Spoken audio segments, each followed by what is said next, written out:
Hello and welcome to Views on News. I'm Jawad Tehami. After weeks of political turmoil, the UK finally gets a new Prime Minister, Mr. Rishi Sunak, the youngest in UK's history for over 200 years. And he's the first Premier to lead the country who is of British Asian origin. He has served previously as a Chancellor in Mr. Boris Johnson's cabinet and steered the UK's economy through the COVID-19 pandemic. Later, he resigned now after taking the reins of the premiership. Now he has pledged to unite his Tory party as well as the UK in the face of profound economic challenge the UK is faced with. Earlier, Miss Liz Truss resigned and she said she couldn't deliver on the mandate for she was elected for, and she happened to be the shortest serving premier in UK's history, just for 45 days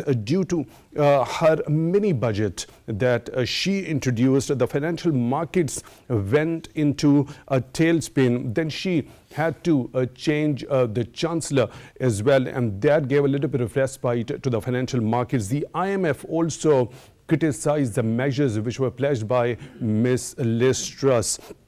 Later on, we saw this particular rampant change in the premiership from the Conservative Party speaks volumes about the deep divisions within the Tory party, with the opposition criticizing this rampant change in the premiership and calling for the early general elections, which are not due until January 2025. On the other side, we have seen Mr. Sunak's election as the Premier of the country has been welcomed by most of the leading world powers except from Russia, and the Kremlin says that they don't see any reason to expect the relations with the UK to improve under Mr. Rishi Sunak. Now, will Mr. Sunak be able to unite his Tory party and steer the UK's economy out of the current crisis? We'll delve deeper into this particular question with our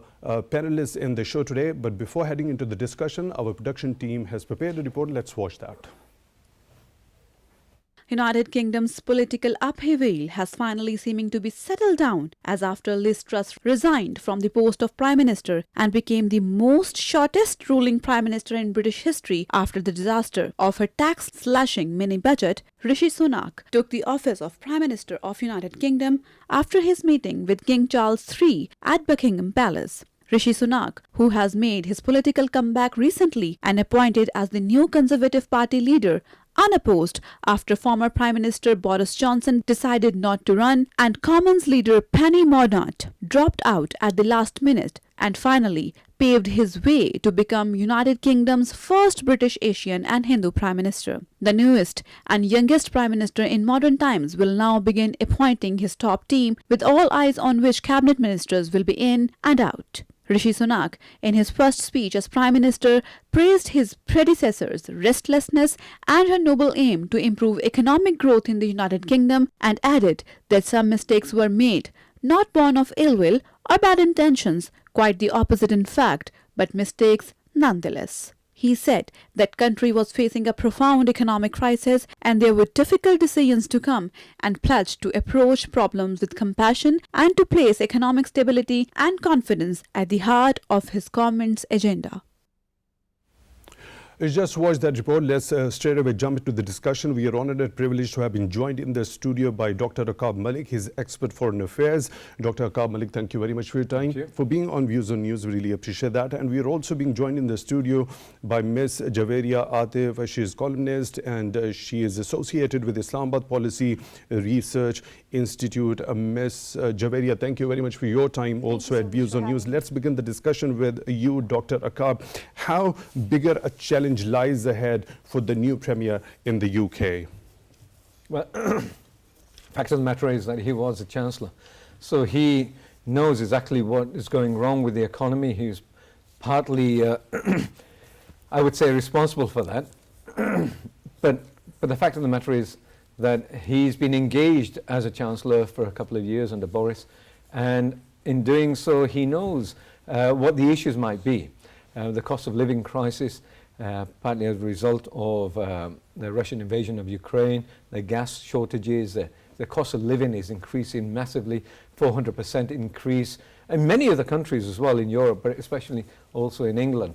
That is causing many people to be short of money, primarily because they have to choose between whether they're going to eat or stay warm. And now that's an issue for a lot of elderly parents, for example, or elderly people who might even suffer tremendous health issues because of this and loss. So I think he needs to recognize that there's a big crisis ahead of him, but he's aware of this. You see, it's not coming out of the blue. He's been very much aware of the finances and the issues that are at play here, and I think he's going to have a good handle on it. Now, having said that, I'm not a Conservative supporter in any way whatsoever. I have deep objections to them. But having said that, I'm glad it's him and not others. There are many reasons for that, primarily because being the first Asian, a man of colour, to be a Prime Minister in England is a very, very, very big step. And I think that could only have happened through the ministers and the MPs voting him in, as opposed to the membership, which would never have happened. What kind of significance that has got to do with the economic challenge the UK is faced with? You know, it doesn't matter what colour you are when you're there, he's capable. But I'm just saying and highlighting the tremendous change in what's happening in British politics here as well. And it affects a lot of people. But as a result of this also, there's going to be many challenges within the party because of this. And I think we need to recognise that he's going to be placed under a lot of pressure from the membership, because most of them do not agree with him being in there, even though he was much more credible than his predecessor, Truss, right, who was absolutely incapable of the job and should never have gone in there. But she was placed there primarily because they had objections to a person of colour. So if he is competent enough to steer the UK's economy out of such a dire crisis, why did he resign as a Chancellor under Boris Johnson? Well, Boris Johnson and Sunak had fundamental issues in the way things should be done. The problem is that Sunak has objected to the way Boris was handling things. Now, Boris is a good charismatic man, and he brought in Brexit for the Brexiteers and ruined the economy as a result, even though they will never admit it. And they'll say that it was a result of COVID and it's a result of the crisis. The fundamental fact is that Brexit has ruined the British economy primarily because of import-export tariffs and the lack of agreement. There's no major agreement, trade agreement with the United States and the Europeans. It's just a bare minimal, bare bones agreement. And things have increased in prices and cost of living, and inflation is at a rampant stage. Now they're trying to balance it off. What Truss did was unfathomable, what she did. She was there for the sake of the rich, and he showed it overtly with a 5% reduction in the higher tax rate of 45% for those people earning over 150,000, which benefited only the rich, had no significance, and would have reduced the economy further. And as a result, the pound plummeted. Now, he's got to recover that. I think the new Chancellor is in the right stage. Sunak, why did I prefer him over any other? Primarily because he's fiscally more conservative, he's more realistic, he's not hell-bent on proving himself to the membership, primarily because for the sake of the position, and he stuck to his guns, whether they liked it or not, even though they may have wanted money for this and the other. He knew that there are real deep concerns with the economy, and as a result, he's going to take some harsh measures.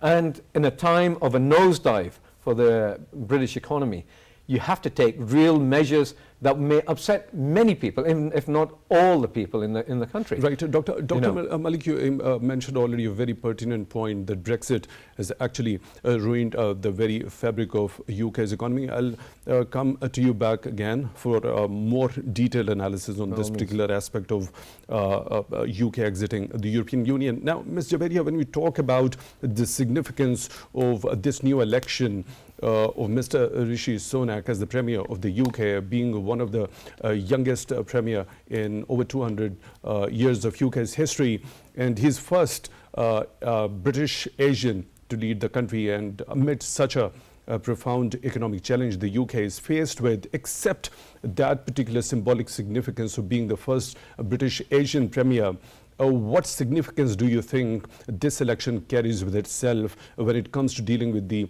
dire economic challenge in the UK?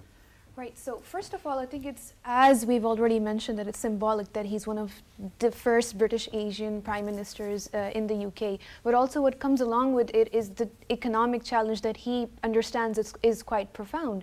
So currently, UK is in two scourges where you have energy security crisis going on with what's going on with the war in Ukraine. And on top of that, it's the fiscal irresponsibility that came along with former Prime Minister Liz Truss's 45 days. So seeing that, there's a lot that needs to be done when it comes to Rishi Sunak's policy making. And what's also important is how the financial markets are going to sort of respond to the new policies or agendas that he'll be bringing up with. And I feel like since he's well, gelled within the financial system and understands how it responds and is more conservative with them, I feel like the financial markets might be responding to his policies in a positive way compared to what was going on with Miss Liz. And on top of that, I think two important things to note are perhaps how the Bank of England and the Treasury of UK are going to be responding to this. At the same time, a major discussion that was taking place among global financial markets and monetary agencies like the IMF and the World Bank. It's interesting how they're going to welcome his policies and at a time of global uncertainty worldwide. So I think it's important how he'll be taking forward. Right. Dr. Malik, when we talk specifically of Brexit, now Mr. Guy Hans, he had been the critic of Brexit, but he had been the backer of the Conservatives. Now he has warned and also alluded to the fact that Brexit actual dream was a low tax, low benefit economy, and that is what he exactly thinks what Ms. Liz Truss was up to. But the kind of negotiation, the way the Britishers did it with the European Union were not good enough. And your question is? And why exactly how they should have negotiated with the Europeans? Well, that's old history now. I think Boris got out a deal, the bare bones deal, and was able to secure that, primarily because there was no choice in it. Either you go back into World Trade Organization rules, or you go with a certain degree of leeway with the European Union. But I think that can be built upon over the next forthcoming years. Once Europe comes out of this crisis, and it will happen, it's just a matter of time. I think there needs to be a resolution on Ukraine, for example. But when it comes to Brexit, Britain's put itself out. Britain, by the way, had always had more privileges in the European Union than any other European country, primarily because they're always backing away, and they had that privilege to do so. If they ever go back, they'll never have that privilege again, if they can, and if they're allowed to. So I think the realization is now that they've got to make it on their own. Will the Americans not making a trade deal, the Japanese and other countries backing away from this, given the crisis around the world, they're going to find it very difficult. Initially, what happened was, when you get rid of the migrant population that is supplying you with the drivers, the pickers, the food industry, the health industry, and you don't allow them to come in because you set standards so you think that these standards, and everybody's going to come according to these standards, you're going to have a crisis. Initially, the crisis was the truckers, for example, led to massive queues in the supermarkets, nothing on the shelves, and now the gas crisis. And then you had fuel crisis, and then you had health crisis, and then on top of that, COVID and everything else. This is not going to stop. It's not going to change. You've got to remember that the majority of the English population got used to not being able to do the very low manual labor jobs. But they were complaining about them in Brexit as well, that we want to do that. But they don't want to do that. This is the main mantra that the Conservatives had because of the xenophobic attitude. But you've also got to look at the rationale as to why they went into Brexit. And primarily the maintenance of the aristocracy, the maintenance of a certain degree of power within England and Britain, so that they didn't devolve more power the longer they were within Brussels. And I think there was an anxiety within the aristocracy and the landed elite and the elite within the country, the upper classes, that they were going to lose that power. Because you're negotiating that power away to Brussels. But that would have been for the benefit of the integration of the economy, for the prosperity of Britain within Europe, which would have solidified both Europe and United Kingdom. this is where the problem was. We have to look at the core reasons as to why they went. And it wasn't about the lies, the absolute lies that Boris kept mentioning to his populace to raise xenophobia amongst everybody, make it a nationalist issue, because that's the only way he would have got the vote from the, the working class population in Britain. And to blame the immigrants, this is always the case when there's a crisis, when you have a war, when you go into an economic issue, you blame the people from the outside. And at this moment in time, there was a massive input of Europeans, Eastern Europeans, especially from Poland, Romania, Bulgaria, etc. A lot of them still remain, by the way. But the English population especially, not the Scottish or the Welsh, by the way, felt that they were being pushed out from these jobs. And as a result of so many people coming in, but the fact of the matter is they didn't want to even do this job in the first place. So this is a false analogy altogether. We have to look at the core reasons as to why, who was going to lose power. And the power is not lost by the people. Look at what's happened to the people right now. Who is actually suffering? The people who are suffering are the actual people who voted for the Brexit in the first place. Right. And they were led to believe in lies by Boris, and he completely did this wrong to the country altogether. Right, Ms. Javairyah, what's your take regarding when it comes to Mr. Rishi Sunak dealing with the European Union now? European Council President Mr. Charles Michel has said working together is the only way to face common challenges and bring stability is the key to overcoming them, knowing the fact that Mr. Sunak is a Brexit supporter, but in the European countries he is considered as a pragmatist. Now, what sort of scenario do you foresee? Is he going to engage with the Europeans or not at all? Right, so as we've already mentioned that he is a proponent of Brexit, so that puts into picture that we're not going back into the European Union as a member.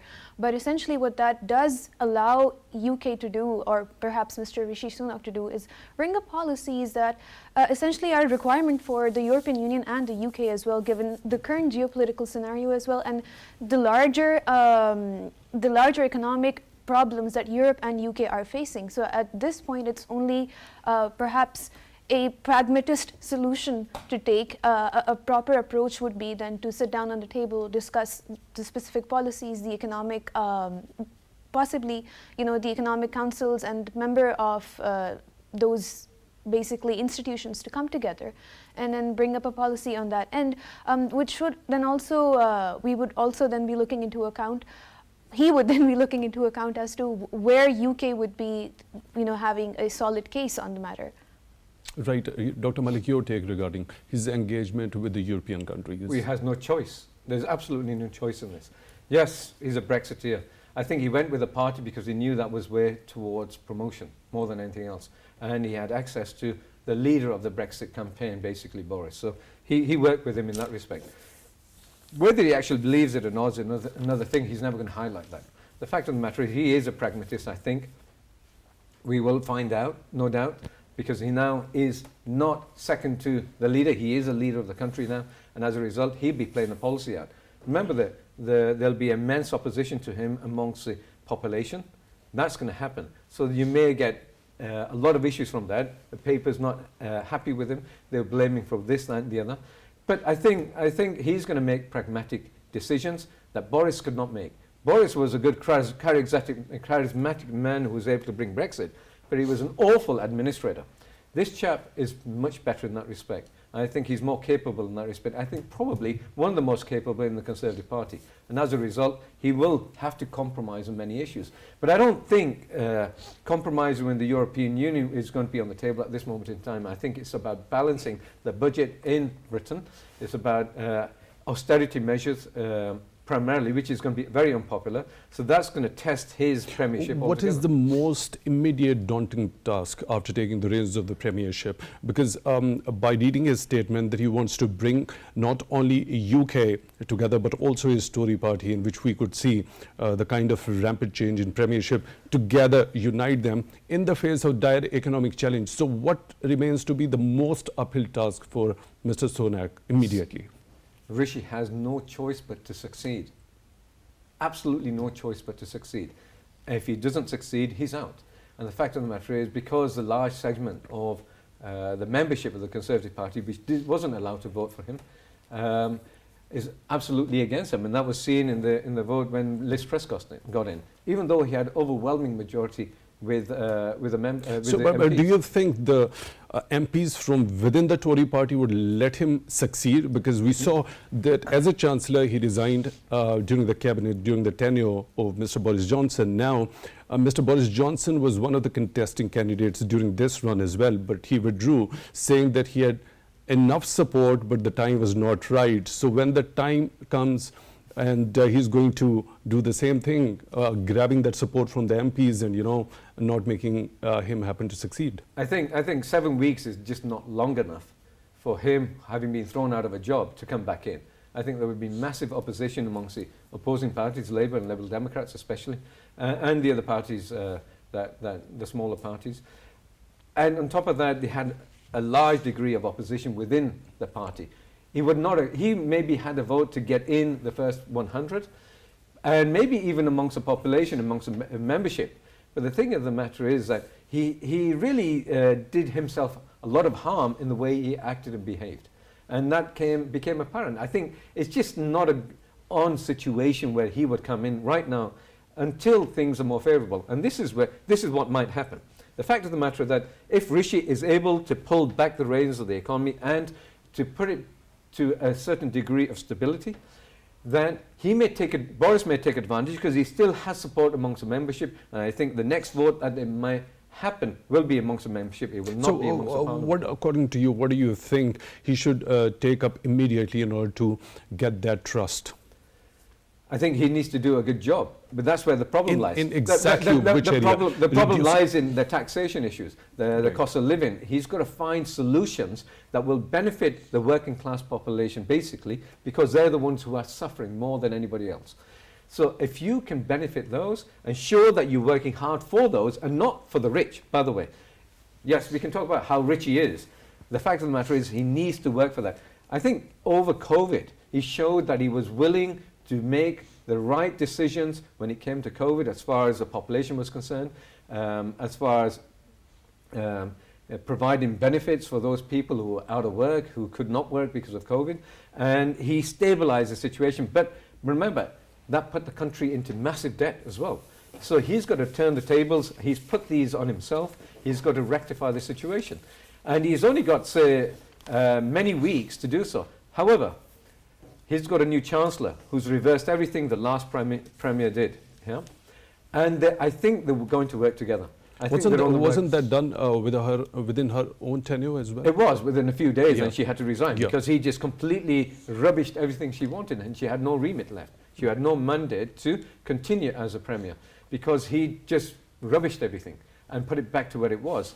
And this was in line with what Rishi Sunak wanted to do in the first place. Right. Dr. Malik, your point is well taken. Ms. Javairyah, do you think the MPs from within the Tory ranks will let Mr. Rishi Sunak succeed, especially when it comes to the ranks which are associated with the former Premier, Mr. Boris Johnson? It's actually quite interesting. Then the question arises why he did not have the support he has now. So I guess the answer lies in for how long the kind of factors that fueled to have Mr. Rishi Sunak take the place that he has today actually sustain that. And as Dr. Malik rightly mentioned, that Boris could sort of take advantage of the efforts made by Mr. Rishi Sunak or that will be made by him with his upcoming policies. So, I mean, he has been stating in his, he has stated in his statement that one of his goals is to bring together the MPs and to sort of reunite everyone, not just the country, but also within party. So how does he bring them together? Just by talk and asking them to unite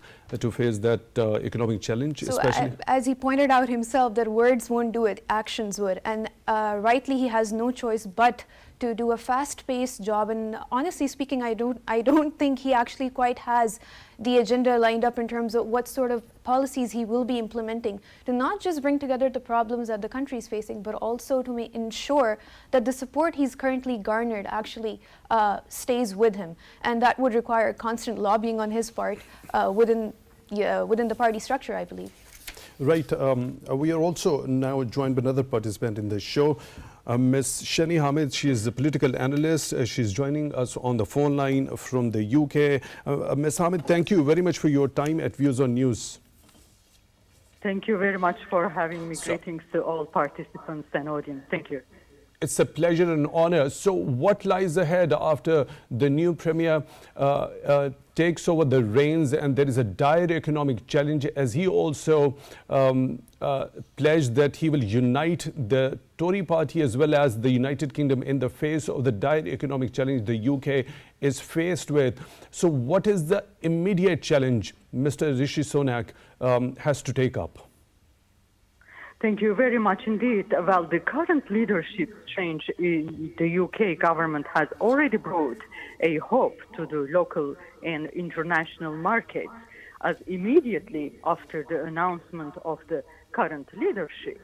After all, the British pound had gone up, the yield on British gilts have gone down, which is a sign that the market is seeing positively about Mr. Sunak. However, it could be still too early to judge, because there is another challenge lurking within the current and leading political conservatives' agenda, which is securing unity within the party itself. So that is one big challenge. So to achieve the next best thing in the ongoing activities of British politics, the democratically elected members of the Conservative Party, firstly, in the UK, need to unite better than ever before. Then, although the solutions are limited for now, it has to be either a higher tax or reducing the public sector expenses, or mix of both, and different degrees and time frame.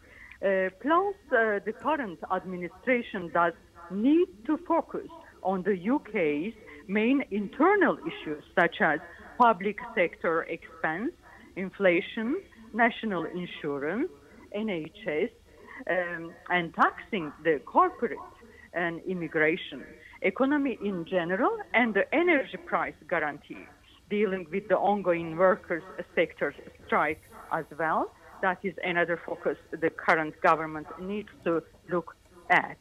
And adapting to a better policy about the war in Ukraine and international defense spending in general. Also another challenge for the new government to focus on.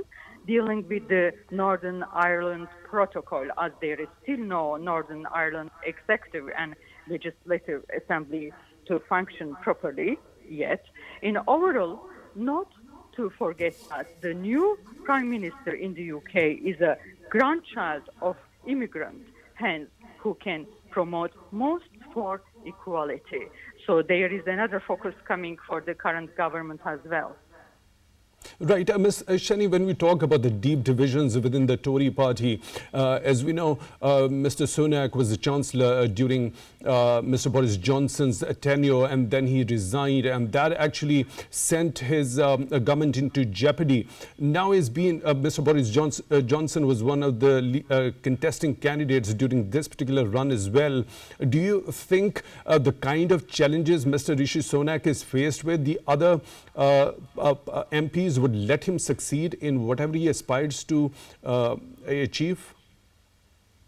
Well, this is the great thing about British democracy and politics. Everybody will have their own say, and everybody will have their own audience to listen. And I think he will have his fair share of a chance, and it's up to him to achieve the target or not. But if he only manages to unite first of all, the Tory party, because they have to realize one very important thing. If they don't unite, they will lose the upcoming election to the rival party, which is Labour. They are also coming with a very strong agenda. Yes, all publicly elected members of the Tory party need to put their thoughts together and unite with the current Prime Minister, because they had a very strong ups and downs during their premiership. So whether they like it or not, if they want to win the next election, they have to bring their agenda together, and they have to focus on the first things first to assure the public vote. Well, It's up to them to ensure their seats for the next elections or not. If not, they will really lose it for the rival party. Right, Ms. Sheni, when it comes to the public trust and the kind of public opinion that is built after there is a rampant change in the premiership, as we have seen in the case of Conservatives this time around, and this particular thing has been titled by some opposition leaders as a game of musical chairs. So what sort of an impact when it comes to the public perception about a political party happens to be there in the UK, and how is it going to affect the outcome of the next general election whenever it happens to be? To gain the public trust, we have to promise our agenda, we have to work, we have to be makers and the checkers for our work, we have to have a very good teamwork and a good team to deliver the promises. Then this is when you will begin to gain the public trust. The public needs to see the results, not the words. We had enough of listening people's promises, right? It is not about telling we will do this or that. It's about now delivering the service. If they achieve to deliver this service before the election, yes, they will ensure their next seat. If they cannot achieve to deliver their services, no, they will not ensure any seat at all. So, yeah, let's go back to NHS, tax and energy prices and the living standards in the UK. UK is an amazing, great country, and it's a great example to the worldwide democratical applications. But now we have to put ourselves together, we have to leave our differences aside, and we have to begin to deliver. Now, this is why Mr. Rishi Sunak needs to deliver a solid, short, and straight to the point agenda, service to the public. If they can achieve that, we are well off for the next elections, yes. Right, Ms. Sheni Hamid, political analyst, joining us from the UK on the phone line. We really appreciate your time for being with us on Views on News. Dr. Malik, now the opposition has been calling for early general elections, and they are not due until January 2025. Is there any sort of a scenario that you foresee that there could be a possibility of holding early general elections? Well, the date you provided is the latest possible, and there's a leeway maybe before that. So that's the latest possible that they can announce it. And no party really announces an election when it knows it's going to lose.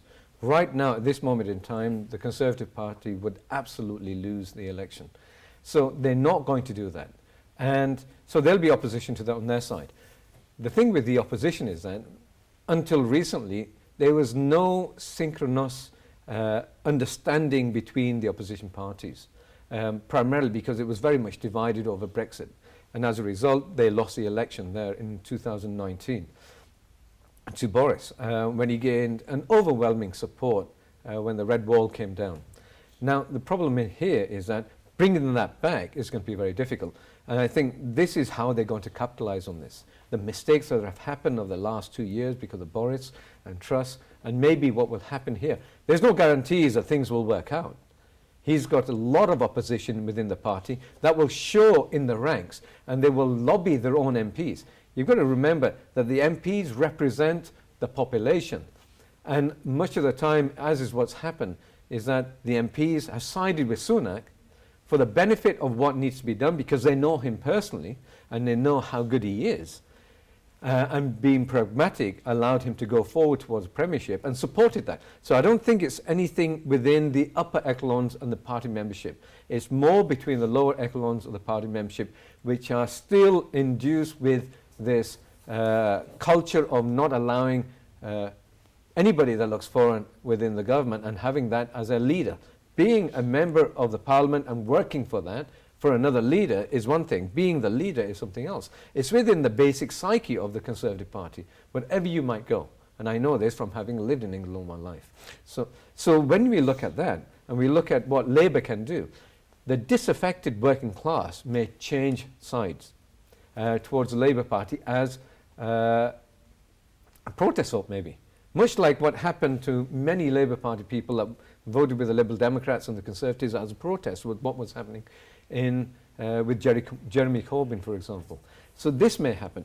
But it all absolutely depends on what Sunak does and how he's successful or not. Now, I think he's pragmatic enough to understand it. But nevertheless, I think the next elections are going to be very close. I don't think there's any guarantee that the Conservative Party will win again, because people are much more aware of what's happened, what Brexit actually is, and how they've suffered so immensely against all the promises that were made. And they're not going to believe anything that happens. Right. now. Dr. Malik, here is the scenario. Let's suppose if Mr. Rishi Sunak is unable to deliver to the promises and the kind of pledges he has made, and he's also accepted the fact that there is a huge challenge that is lying ahead, and it's a very difficult time for the UK, and he is not able to deliver to that promise, and then he has to call early general elections. Do you think the Labour Party, according to some reports, they are already leading in the polls, do they have such sort of an agenda that can steer the UK out of its number of crises? See, every party wants to do the same thing. The general policies for the Labour Party are increase taxes, tax the population, tax the rich, which is popular amongst the working class, in fact, which are the basis of support. Now, if they find that Rishi Sunak can deliver, that's another issue altogether. But yes, you're right. There may become a point where the Conservatives will not call the general election willingly. I don't think they can, and they'll be forced to do it by the opposition and by the circumstances at that point in time. And that's what we've really got to consider. This is speculation in the highest form, so we really don't know. The fact of the matter is, if there was a general election in the next few months, Conservatives may lose 200 seats. Right. That's basically losing Parliament, absolute majority gone, and Labour more likely will gain majority. And then try to do what they have to do. A landslide majority? I think they may gain the right. Ms. Javairyah, your take regarding the possibility of the early general elections. Again, as Dr. Malik mentioned, that currently any political party, given the economic crisis that the UK is facing, probably wouldn't launch a self-sabotage campaign for themselves, right? So given that, but at the same time, the sort of support that is still coming in, the sentiment has been quite interesting among the people. And the sort of claims that Mr. Rishi Sunak has made in his statement are also interesting, because he then talks about bringing together the country not just in terms of talking about it, but also the government products that need to reach to the people, be it the NHS, be it the welfare, be it stabilizing the economy, and sort of limiting the sort of polarization that you're also seeing in UK politics as well. So I'm not sure how that's going to pan out, but then again, it depends entirely on what we're going to be seeing in the coming weeks are really going to set the tone for Mr. Sunak's presence. Right. Ms. Javairyah, let's talk about the international dimension of this particular election.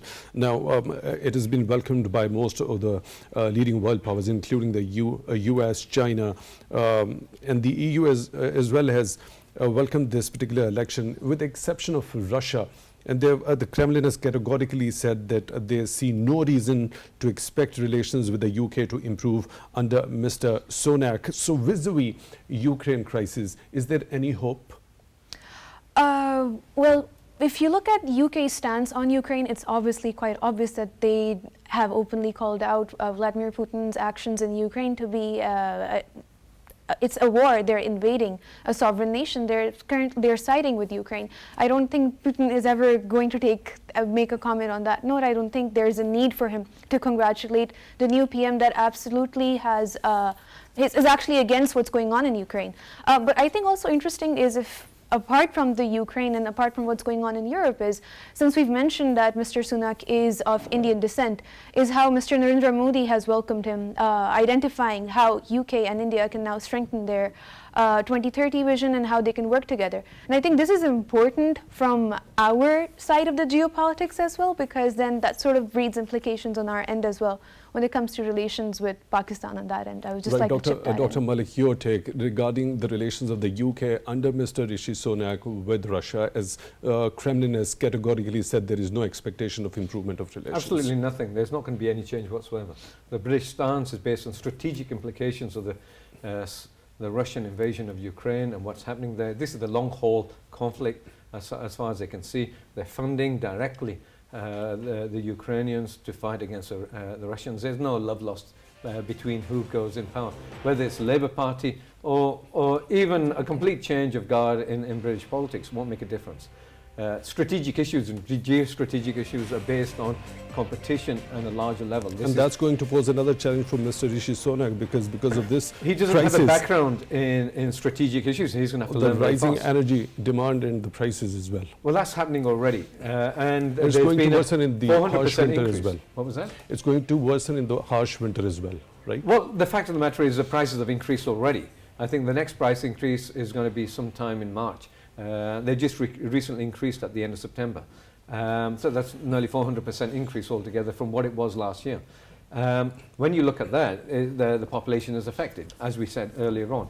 But I think beyond that, Britain has got a substantial amount of gas and oil in the North Sea as well. So it's better off than most European countries.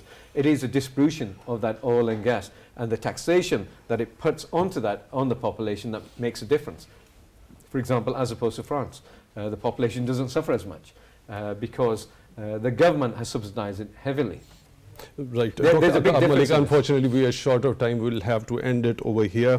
Thank you very much for your time and for being on Views on News. You were joining us in the studio, expert foreign affairs, and we were also joined by Ms. Javairyah Aatif, columnist, Islamabad Policy Research Institute. You are associated with that. Thank you very much for your time also on Views on News. So this new election and the UK is faced with profound economic challenge as well. Now, Mr. Rishi Sunak has got a number of challenges to deal with. The first and the foremost remains to be the unity, his Tory party, to overcome the deep divisions within the party, and we have seen the rampant change in the premiership in the UK that definitely casts a shadow on the trust and the kind of confidence the public might have in that particular party. And then when we talk about the economic challenges, certainly very different sort of policies need to be conceived and implemented in the UK so that Mr. Rishi Sunak could steer the country's economy in the right direction, keeping at the same time the opposition's call for early general elections at bay at the same time. With this note, we come to the end of today's Views on News. Until the next one, take good care of yourselves.